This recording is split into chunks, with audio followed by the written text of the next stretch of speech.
മലയാള cinema നടിയുടെ ന്യൂഡിറ്റിയും മലയാളിയുടെ ലൈംഗിക ദാരിദ്ര്യവുമായിരുന്നു കഴിഞ്ഞ ഒരാഴ്ച മുഴുവൻ നമ്മുടെ സോഷ്യൽ മീഡിയയും മെയിൻ സ്ട്രീം മീഡിയാസും ഒക്കെ ചർച്ച ചെയ്തുകൊണ്ടിരുന്നത്. പായൽ കപാഡിയയുടെ all we imagine as light എന്ന സിനിമയിൽ ദിവ്യപ്രഭ ചെയ്ത ഒരു പാർഷ്യൽ ന്യൂഡ് സീനാണ് ഈ ചർച്ചയ്ക്ക് വഴിവെച്ചത്. സംഭവം കണ്ടവർ കാണാത്തവരെ പറഞ്ഞിളക്കിക്കൊണ്ടിരുന്നു. അത് കമൻറ്റ് ബോക്സിലൊക്കെ നമ്മുടെ സംസ്കാരം എവിടെ, മാന്യത എവിടെ, വീഡിയോയുടെ ലിങ്ക് എവിടെ എന്ന തമാശ കമൻറ്റിൽ തുടങ്ങിയിട്ട് വീഡിയോ കിട്ടുമോ, വീഡിയോ നിങ്ങൾ കണ്ടോ, ശരിക്കും അടിപൊളിയാണോ എന്ന് തുടങ്ങി വീഡിയോ വേണമെങ്കിൽ DM ചെയ്യുക, വീഡിയോ ഞാൻ അയച്ചു തരാം, ഞാൻ കണ്ടു കിടിലം എന്ന ഒരു തുറന്ന ചോദ്യത്തിലേക്കും അത് പരസ്പരം അങ്ങോട്ടും ഇങ്ങോട്ടും എത്തിച്ചു കൊടുക്കുന്നതിലേക്കും വരെ എത്തിയ കാര്യങ്ങൾ. അപ്പോഴേക്കും ലോകതലത്തിൽ മലയാളികളെ മൊത്തം ഇത് നാണം കെടുത്തുന്നെന്ന് പറഞ്ഞ് മീഡിയക്കാർ സിനിമക്കാർ ഹാലിളകി. വലിയ ചാനൽ ചർച്ചകളായി.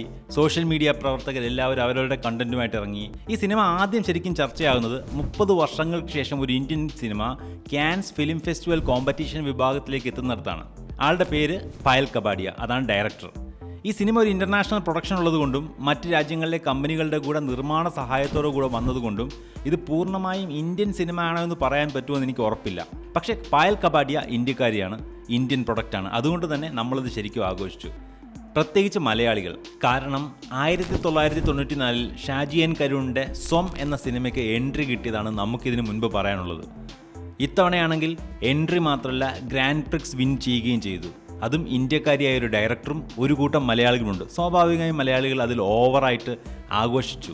നമ്മുടെ കനി, ദിവ്യപ്രഭ, അസീസ് നെടുമങ്ങാട്, ഹൃദു ഹാരൂണൊക്കെ ഈ പടത്തിൻ്റെ പാർട്ടായതിൽ നമ്മൾ മലയാളികൾ മൊത്തത്തിൽ അഭിമാനിച്ചു. മലയാള മീഡിയ അന്നും അത് ആഘോഷമാക്കിയായിരുന്നു. ഇത് മലയാളികളുടെ മൊത്തം വിജയമെന്ന രീതിയിലാണ് ശരിക്കും അത് ആഘോഷിക്കപ്പെട്ടത്. സത്യത്തിൽ ഇതൊരു മലയാള സിനിമ പോലും അല്ല. പക്ഷേ മലയാളി സാന്നിധ്യം ഉള്ളതുകൊണ്ട് കുറേ മലയാളം ഡയലോഗുകളുണ്ടായിരുന്നു. അന്ന് മലയാളി സാന്നിധ്യം തപ്പി ആഘോഷമാക്കിയ മലയാളി തന്നെയാണ് ഇന്ന് ദിവ്യപ്രഭയുടെ സീനുകൾ, അതും സെക്കൻഡുകൾ മാത്രം ദൈർഘ്യമുള്ളൊരു ന്യൂഡ് വീഡിയോ തപ്പി നടന്ന് ഇതും ആഘോഷമാക്കുന്നത്. മെയിൻ സ്ട്രീം മീഡിയാസും നവയുഗ മാധ്യമങ്ങളും കൊട്ടിഘോഷിച്ച പോലെ ഇത് മലയാളിയിലെ ലൈംഗിക ദാരിദ്ര്യമാണെന്ന് പറയാൻ പറ്റില്ല. ലക്ഷക്കണക്കിന് പോൺ വീഡിയോ സൗകര്യം ഉണ്ടായിട്ടും എന്തിന് ഈ ആർത്തി എന്ന് നമ്മൾ ചിന്തിക്കേണ്ടതുണ്ട്. അത് സത്യത്തിൽ സിനിമയോടും സിനിമാ താരത്തിനോടുള്ള അഭിനിവേശമാണ്. ഒരു സൂപ്പർ താരം നമ്മുടെ അടുത്ത് എവിടെയെങ്കിലും ഒരു കട ഉദ്ഘാടനത്തിന് വരുമ്പോൾ പോലും അവിടെ തടിച്ചുകൂടുന്ന അതേ കൗതുകത്തിൻ്റെ മറ്റൊരു ദൂഷ്യ ലെവലാണിതെന്ന് പറയേണ്ടി വരും.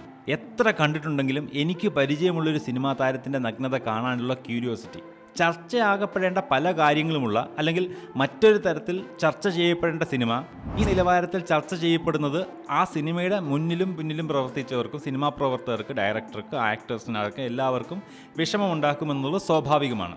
പക്ഷെ ജനമധ്യത്തിലേക്ക് ഏത് കണ്ടന്റ് ഏത് മേഖലയിൽ കൂടി ഇറക്കി വിട്ടാലും ബഹുജനം പലവിധം അത് പല രീതിയിൽ കീറിമുറിക്കും. അത് സ്ലോ ആണത്, ആർട്ട് പടമാണ്, നമുക്ക് പറ്റത്തില്ല, അവാർഡ് പടമാണത്, ഇറ്റ്സ് എ ക്ലാസിക്, അതിനകത്ത് ന്യൂഡ് സീനുണ്ട്, ആ സീനിന് വേണ്ടി അത് കാണണം എന്തായാലും എന്നിങ്ങനെ പല വാദങ്ങൾ വരും. എടുക്കേണ്ടത് എടുക്കുക, അത് കഴിഞ്ഞ് മൂവ് ഓൺ. ക്രിയേഷൻ കഴിഞ്ഞതോടുകൂടി ക്രിയേറ്റീവ് സ്വാതന്ത്ര്യം തീർന്നു. പിന്നെ കാണുന്നവൻ്റെ ഊഴമാണ്. അവൻ്റെ ആസ്വാദന ശേഷിയും നിലവാരവും അനുസരിച്ച് അതിനെ വിലയിരുത്തും. സോ മീഡിയാസ് ആൻഡ് സിനിമാ പ്രവർത്തകർ just chill. And personally Divyaprabha ഇതിൻ്റെ വരും വരായികൾ അറിഞ്ഞിട്ട് തന്നെ ആവുമല്ലോ ഇങ്ങനൊരു സീൻ ചെയ്തിട്ടുണ്ടാവുക. So let's hope for the best and see the good side. Cinema ആളുകൾ കൂടുതൽ കണ്ട് ക്രിയേറ്റർ ഉദ്ദേശിച്ച സൈഡ് കൂടുതൽ മനസ്സിലാക്കട്ടെ. അതിനുള്ള അവസരമായിട്ട് ഈ അവസരം മാറട്ടെ. നഗ്ന ദൃശ്യം മാത്രം കണ്ട് ആസ്വദിച്ചു പോകുന്നവർ ഒരിക്കലും ഞങ്ങളുടെ പ്രേക്ഷകരല്ലായിരുന്നു എന്ന് അവർ മനസ്സിലാക്കുക. അതായത് അവരെ ഒരിക്കലും നിങ്ങളുടെ സിനിമ ആസ്വദിക്കാൻ പൂർണ്ണമായും നിങ്ങൾക്ക് കിട്ടുകയില്ല. കാൻസ് മൂവി എന്ന് പറയുന്നത് ചിലപ്പോൾ എല്ലാവരുടെയും കപ്പ് ഓഫ് ടീ ആവുകയില്ല എന്നുള്ള റിയാലിറ്റി എല്ലാവരും ഉൾക്കൊള്ളുകയും വേണം. ടൈറ്റാനിക് എന്ന സിനിമ കപ്പൽ മറിയുന്ന ഗംഭീര ദൃശ്യങ്ങളുണ്ടെങ്കിലും, ഓസ്കാർ ആണെങ്കിലും, കളക്ഷൻ റെക്കോർഡ്സിൽ ലോകത്തിന് മുന്നിലാണെങ്കിലും ഇപ്പോഴും കുറേ പേർക്കത് നായികയുടെ നഗ്നത നായകൻ വരയ്ക്കുന്ന ഡ്രോയിങ് സീനുള്ളൊരു സാധാരണ സിനിമ മാത്രമാണ്. സോ ലോകം അങ്ങനെയാണ്, സിനിമ അങ്ങനെയാണ്.